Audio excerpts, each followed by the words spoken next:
view we got was through the binoculars, and the best way I can describe it is there's some kind of reflective cloth or with a metallic-looking type of cloth of a structure that's definitely not rigid, or it's not a solid metal structure.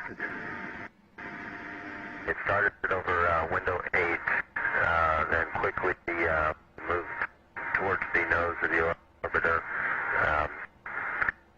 and we tracked it through windows 1, 2, 3, 4, and now it's what about window 5? It's moving away. Just pass off the nose again. Right now it's at about 12:30 and it's passing out in front of the vehicle. We're Tally Ho. Can you get a still imagery if you can, and any estimate on size or range?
Looks like you got an object right in front of you, Mark. Can you look out there?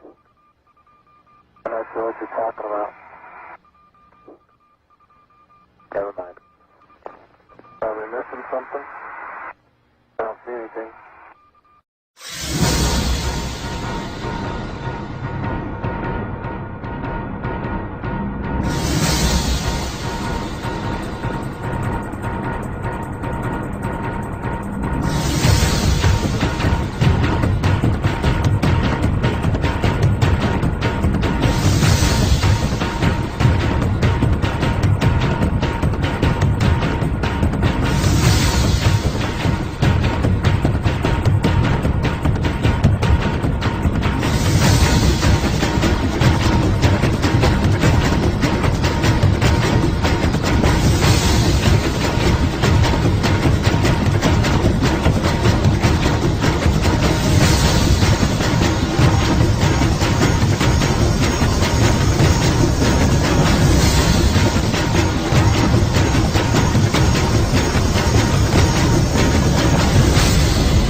Privileged enough to have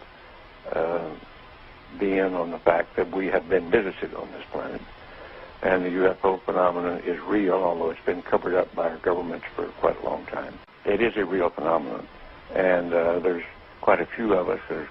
It's been well covered up by all of our governments for the last 60 years or so, but slowly it's leaked out, and some of us are privileged to have been briefed on some of it. But I've also been in military circles and intelligence circles that knows beneath the surface of what has been public knowledge that, yes, we have been visited. I have been deeply involved in certain committees and certain research programs with very credible scientists and very intelligence people that do know the real inside story, and I am not hesitant to talk about it. There's quite a bit of contact going on. We have been visited. The Roswell crash was real. and number of other contacts have been real and ongoing, is pretty well known to those of us who have been briefed and been close to the subject matter. And that there's UFOs in the skies all the time that are very likely alien craft. Now, not all of them are. I suspect some of them are homegrown. I suspect that in the last 60 years or so, that there has been some back engineering and the creation of this type of equipment, but it's not nearly as sophisticated yet as what the apparent visitors have. An object which is at the same place all the time but appears to be tumbling. Well, we've had it ever since yesterday. It just seems to be tagging along with us.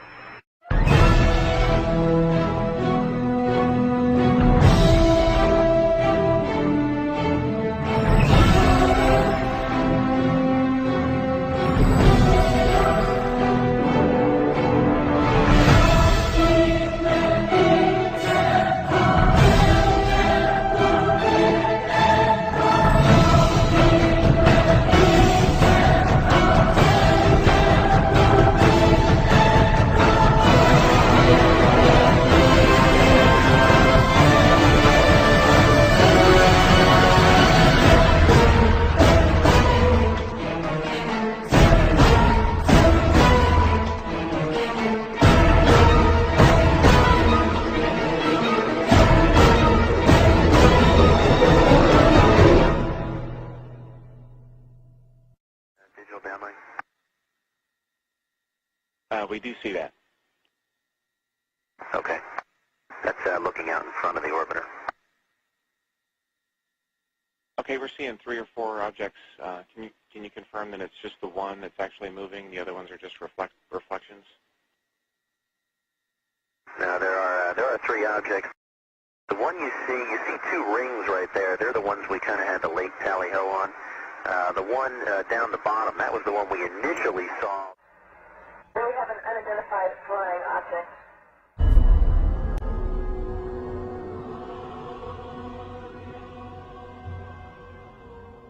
A few years ago there was an astounding book published.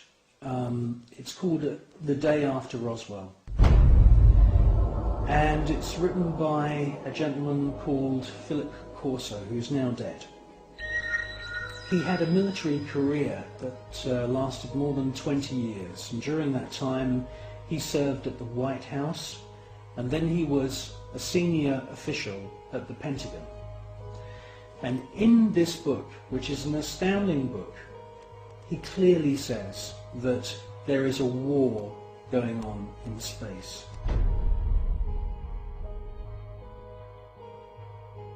In other words, NASA and the American military have designed weapons. He says in his book that some of the weapons are based on patents of the genius inventor Nikola Tesla. Philip Corso tells us that there are plasma beam weapons being used against these UFOs, and that sometimes these UFOs are hit.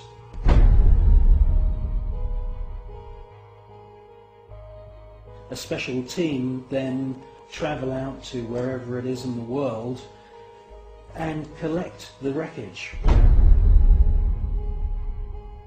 Now from the wreckage they back engineer any useful technology.